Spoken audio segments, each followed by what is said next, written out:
है रास्ता भी गुम है, मंजिल भी गुम, ज़मीं आसमां सब दिशाओं के जाने कब से है खोए सारे निशान। छाया हुआ है एक धुआं, धुंधला सा है सारा समा।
ये लीजिए मेरी चाल।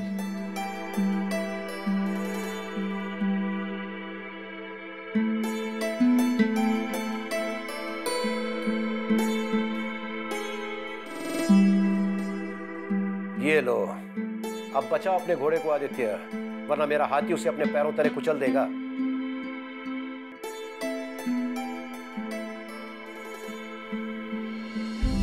आप ऐसा नहीं होने देंगे बाबा साहब। वैसे ये लीजिए, ये मेरा घोड़ा बच गया, ये शय और ये मात। मैं ऐसा नहीं होने दूंगा। मतलब ये बाबा साहब कि आपने फिर से चीटिंग की है। अरे भाई, जीत तुम रहे हो और इल्जाम मुझ पर लगा रहे हो, ये बात ठीक नहीं। क्यों, आपने चीटिंग नहीं की? अरे वकील साहब, सारी दुनिया से पूछ लो, आपका घोड़ा सीधे मुझे शय और मात दे रहा है और आप कहते हो कि हम चीटिंग कर रहे हैं। वही तो मैं कह रहा हूँ बाबा साहब कि घोड़ा मेरा जरूर है और शय और मात भी आप ही को दे रहा है, लेकिन ये आपके इशारों पे चल रहा है। घोड़ा तुम्हारा और मेरे इशारों पे चल रहा है। वेरी इंटरेस्टिंग आदित्य, लेकिन ये बात मेरे कुछ समझ में नहीं आई। सीधी सी बात है बाबा साहब, आप हमेशा हालात ऐसे बनाते कि मैं ही जीतूं। That's not fair। नहीं आदित्य, तुम वाकई बहुत अच्छा खेलते हो। मैं सब समझ रहा हूँ बाबा साहब, लेकिन आज कुछ भी हो जाए मैं ही हारूंगा, देख लेना। आप ही कहते हैं ना कि हार से इंसान मजबूत बन जाता है, लड़ने की दुगनी ताकत मिल जाती है। आप नहीं चाहते कि मैं और मजबूत बनूं? बिल्कुल बिल्कुल चाहता हूँ आदित्य कि तुम बहुत मजबूत बनो, लेकिन शतरंज के इस खेल में और जिंदगी में बहुत बड़ा अंतर है बेटा। इस खेल में भले ही जीत के हालात मैंने बना दिए हैं, लेकिन जिंदगी के खेल में हालात वो बनाता है और बिगाड़ता है बेटा। बिल्कुल सही बात है बाबा साहब, और ये भी सच है कि इस दुनिया में माँ बाप ही भगवान का रूप होते हैं, और मेरे लिए तो माँ भी आप हैं और भगवान भी। वो कहते हैं ना कि पूत के पांव पालने में ही नजर आ जाते हैं। तुमसे बहस में जीतना बहुत मुश्किल है आदित्य। बेटा, तुम एक दिन बहुत बड़े वकील बनोगे, लेकिन आपके आशीर्वाद के बिना मुमकिन नहीं है बाबा साहब। मेरा आशीर्वाद हमेशा तुम्हारे साथ है आदित्य, हमेशा।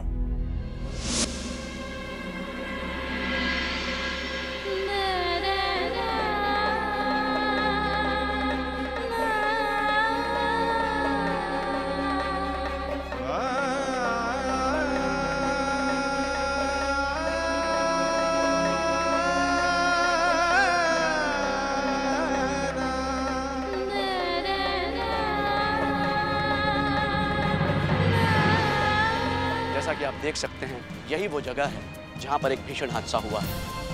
बल्लभगढ़ से लगभग 155 किलोमीटर दूर भैरव घाटे के पास एक ट्रैक्टर ट्रॉली और बस में जोरदार टक्कर हुई, जिसके कारण दोनों ही गाड़ियां पास की स्थित खाई में गिर पड़ी। निधि, एक्सीडेंट में निधि, बचने की उम्मीद। ओफो निधि, तो अब तक तैयार नहीं हुई, हमें चलना है। या फिर कुदरत का खेल। दीदी प्लीज आप लोग जाइए ना, डैड और मैं 4-5 दिनों बाद आ जाएंगे। जल्दी तैयार हो जाओ निधि, हमें लेट हो रहा है। दीदी देखो अब तुम्हारी कोई बात नहीं सुनी जाएगी, चलो जल्दी तैयार हो जाओ, चलो। अरे नहीं,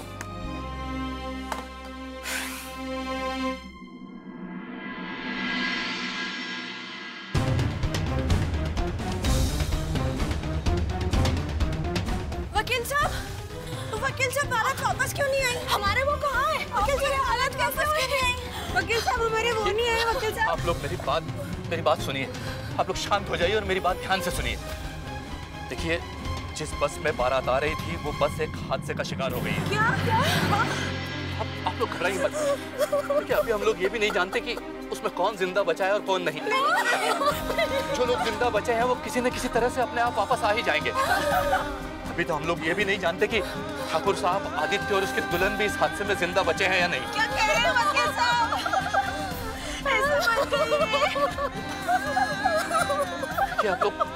आप लोग शांत हो जाइए।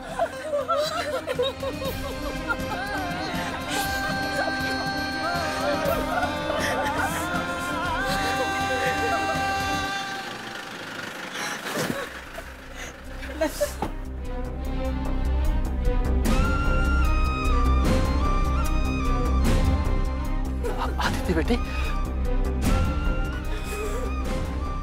चाचा साहब हम तो बच गए, लेकिन बाबा साहब वो हमें छोड़ के चले गए हमेशा के लिए।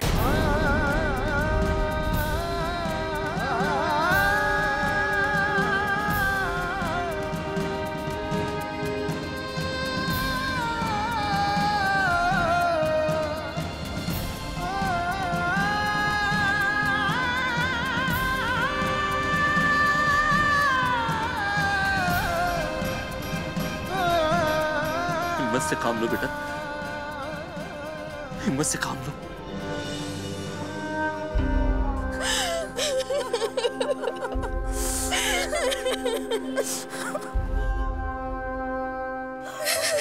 ठाकुर साहब की इस हवेली को मानो किसी की नजर लग गई है। अब पता है कुंवर जू का क्या होगा।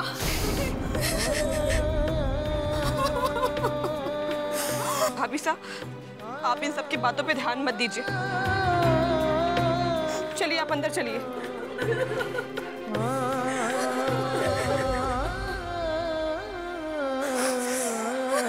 देखिए, जो हुआ वो दर्दनाक था, लेकिन विधाता के आगे किसकी चलिए? विधाता को शायद यही मंजूर था। अगर आपने किसी अपने को खोया तो मैंने भी अपने बाबा साहब को खोया है, और ये महज एक हादसा था। उसमें इस बेचारी का क्या कसूर? ना तो ये बस चला रही थी और ना ही एक्सीडेंट रोकना इसके हाथ में था। आप लोगों के साथ जो हुआ हमें उसका बेहद अफसोस है, और अफसोस जताने के अलावा हम कुछ नहीं कर सकते। आप पर इतना यकीन दिलाते हैं कि आप लोगों की जो मदद कर सकते हैं हम करेंगे।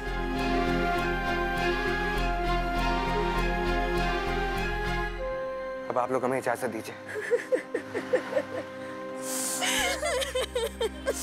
चलो बेटा।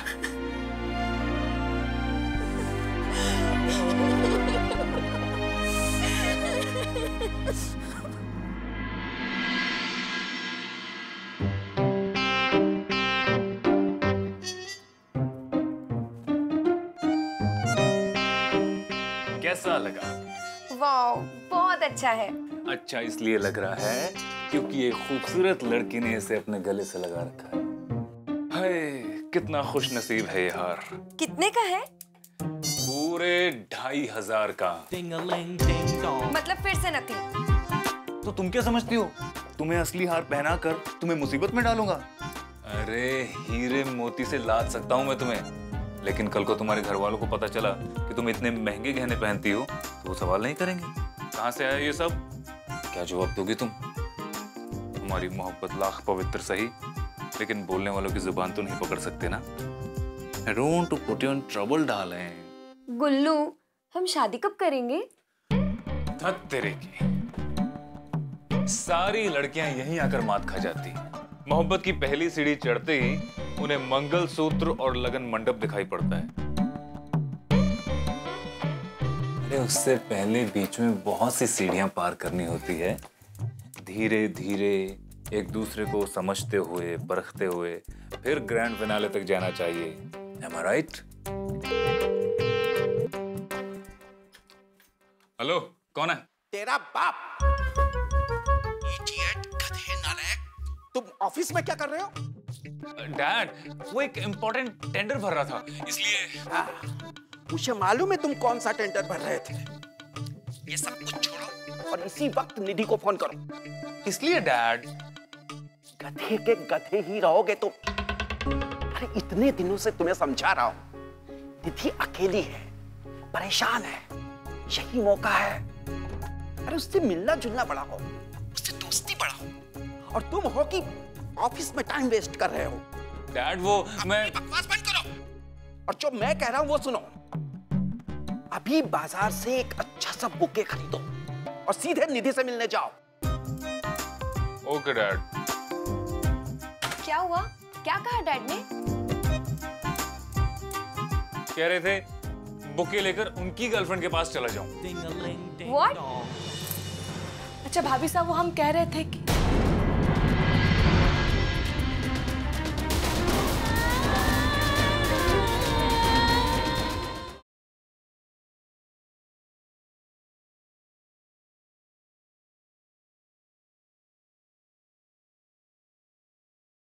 ये कहाँ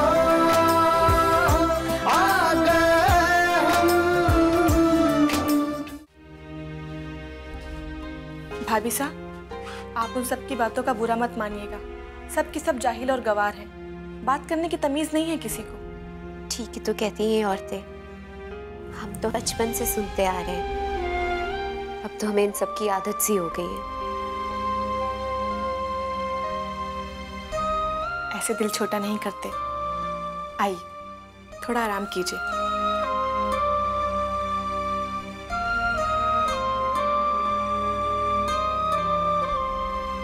और अगर कोई चीज चाहिए तो मुझे बताइएगा। जी। अच्छा भाभी साहब, वो हम कह रहे थे कि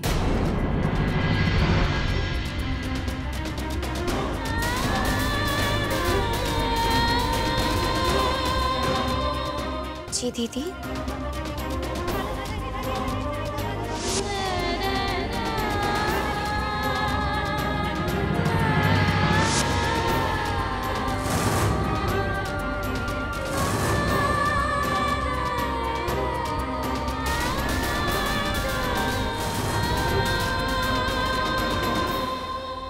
आप कुछ कह रही थी हमसे?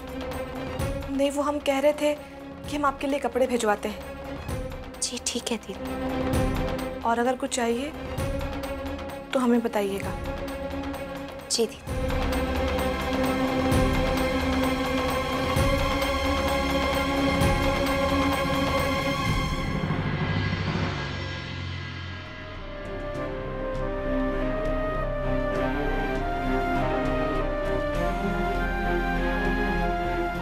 हे भगवान, ये तकदीर आदित्य के साथ कैसा खेल खेल रही है। ये लड़की कौन है जिसे आदित्य अपने साथ ले आया? ये अधीरा तो नहीं। और फिर आदित्य ने तो अधीरा का चेहरा तक नहीं देखा है।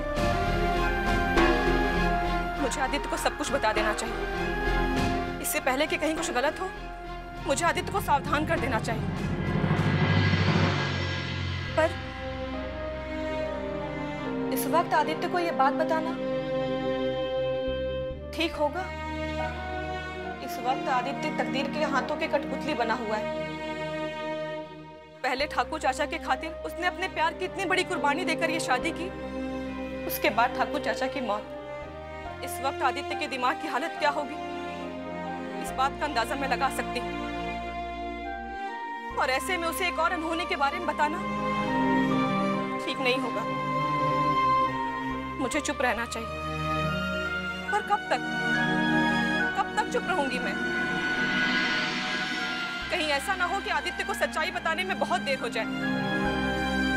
एक अजीब सी उलझन में फंस गई हूं मैं। भगवान, मेरी मदद करो और कोई भी अनहोनी होने से बचा लो। भगवान, बचा लो। दीदी, मैं अभी भी कह रही हूँ, मेरे जाने के बाद डैड बिल्कुल अकेले हो जाएंगे। अपने खाने पीने का, अपनी दवाइयों का बिल्कुल ख्याल नहीं रखेंगे। दीदी प्लीज, आप लोग अभी चले जाइए ना, डैड और मैं बाद में आ जाएंगे। हम और निधि, पूरी तैयारियां हो चुकी हैं, प्रोग्राम में कोई चेंज नहीं होगा। अरे अर्चू, तुम्हारे तो सैंडविचेस भी रेडी नहीं हुए अभी तक। चलो जल्दी करो, वी आर गेटिंग लेट। ओहो बाबा, तुम जाओ, हम लोग आ रहे हैं। एक ही ले रहा था यार। सुनो ना मेरी बात। नहीं प्लीज। नो।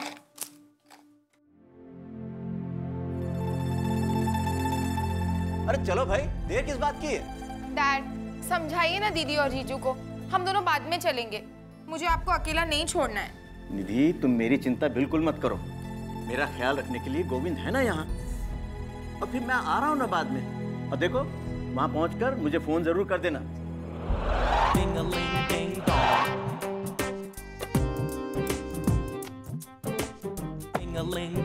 परिपना अंकल जी।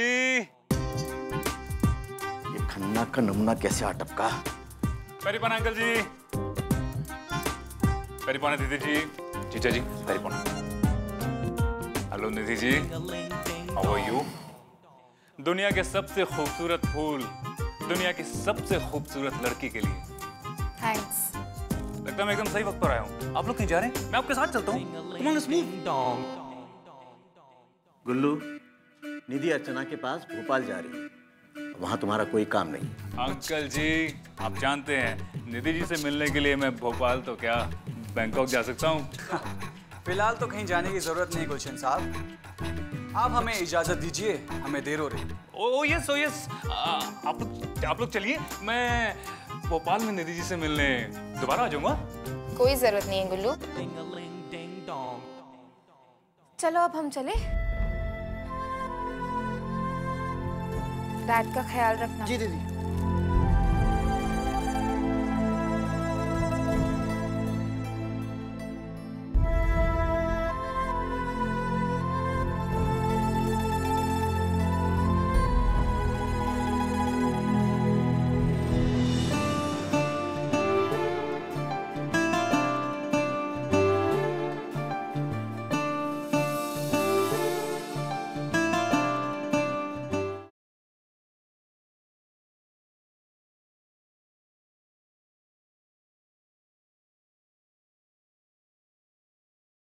ये कहाँ आ गए हम।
देखिए, आप हमें गलत मत समझिए।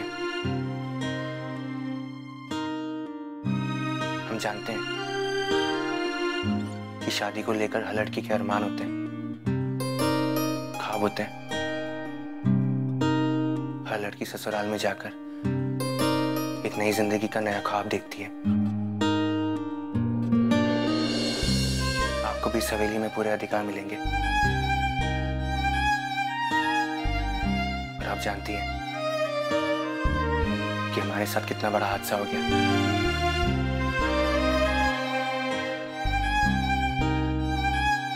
हमारी दिमागी हालत ठीक नहीं है।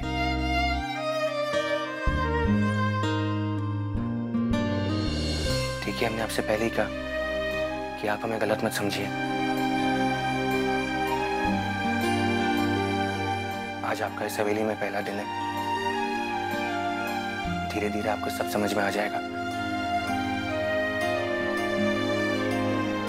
हमें बस इस सदमे से बाहर निकलने तक की मोहलत दे दीजिए आप।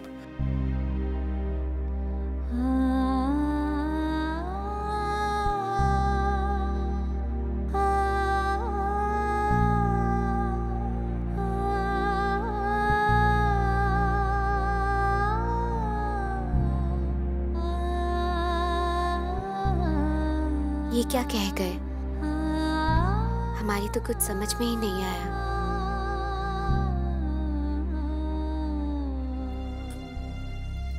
अनु बेटे, ठाकुर साहब के परिवार के साथ ये जो कुछ भी हो रहा है अच्छा नहीं हो रहा है। पिछले 3 साल से कर्जे में डूबे हुए थे। 24 घंटे कर्ज की चिंता रहती थी। और जब सारे कर्जे खत्म हुए, बेटे बहू के साथ दिन बिताने का वक्त आया, तो विधाता ने उन्हें अपने पास बुला लिया। पापा, आदित्य ने भी तो कितनी बड़ी कुर्बानी दी। ठाकुर चाचा के एक इशारे पे उसने अपने बरसों के प्यार को कुर्बान कर दिया, पर उसकी ये कुर्बानी भी बेकार गई। पापा, आपको एक बात बताऊं, आदित्य को भी एक और कड़वी सच्चाई का सामना करना है। सच्चाई? कैसे सच्चाई? पापा, आदित्य जिसे अपनी पत्नी समझ रहा है वो अधीरा नहीं, कोई और है। कोई और है? क्या मतलब है तुम्हारा? पापा, मैंने अधीरा का चेहरा देखा है, पर ये लड़की जो आदित्य के साथ आई है वो कोई और है। कोई और है? और तुमने ये बात मुझे पहले क्यों नहीं बताई? हमें आदित्य को तुरंत ये बात बता देनी चाहिए।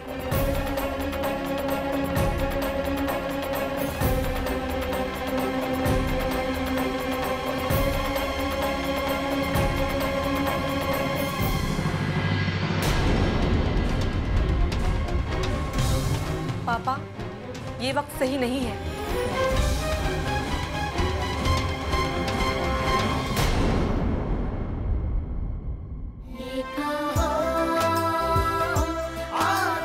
आदित्य,